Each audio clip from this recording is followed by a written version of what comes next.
आपको कार्तिक मास की कथा सुना रही हूँ। बहुत अच्छी कथा है, इतनी बढ़िया है कि बहुत ही अच्छी है।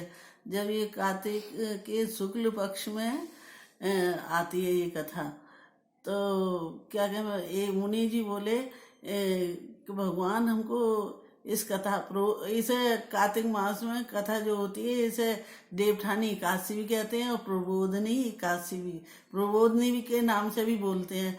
तो वो मुनिवर बोले कि इस कथा को हमको विस्तार पूर्वक सुनाइए, कैसी कथा है ये, इससे क्या क्या फल मिलता है।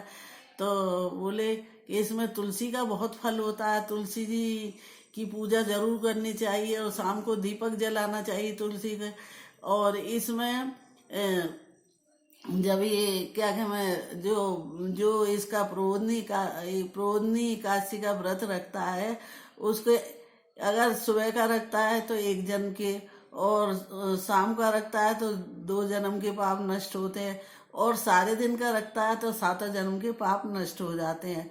तो बोले ठीक है, इसको फिर बोले इस कथा को विष्णु भगवान की नाम से रोज सुननी चाहिए, और एक घी का दीपक तुलसा जी के पास में शाम के टाइम दिन छिपे जलाना चाहिए। इससे बहुत प्रसन्न होती है तुलसा जी, तुलसी के पत्ते से विष्णु भगवान बहुत प्रसन्न होते हैं।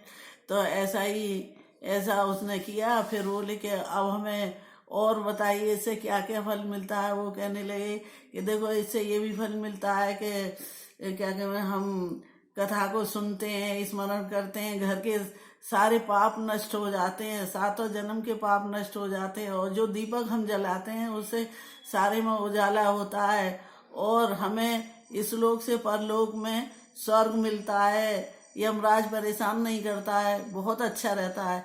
तो वो कहने लगे ठीक है। तो उन्होंने व्रत रखा और डेली दीपक जलाते थे तुलसा जी के पास में, हाथ जोड़ के पूजा करते थे।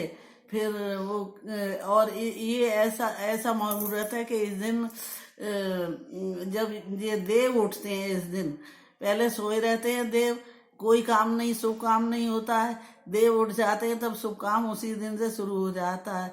तो इसमें ये भी बोलते हैं उठो देव बैठो देव, पामरिया चटकाओ देव, नई सूतरी नई कपास देव, उठाए कार्तिक मास देव, उठाए कार्तिक मास।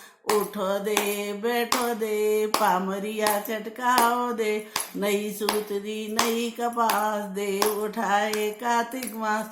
और इस दिन क्या करते हैं, शकलगंदी सिंगारे का दान करते हैं, गन्ने का दान करते हैं, मूली का दान करते हैं, ये सब चीज़ों का दान करते हैं।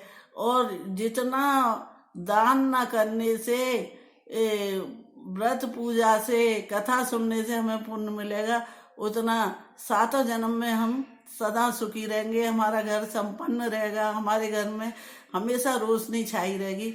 इसलिए इस कथा को जरूर सुनना और पढ़ना चाहिए। जय हिंद।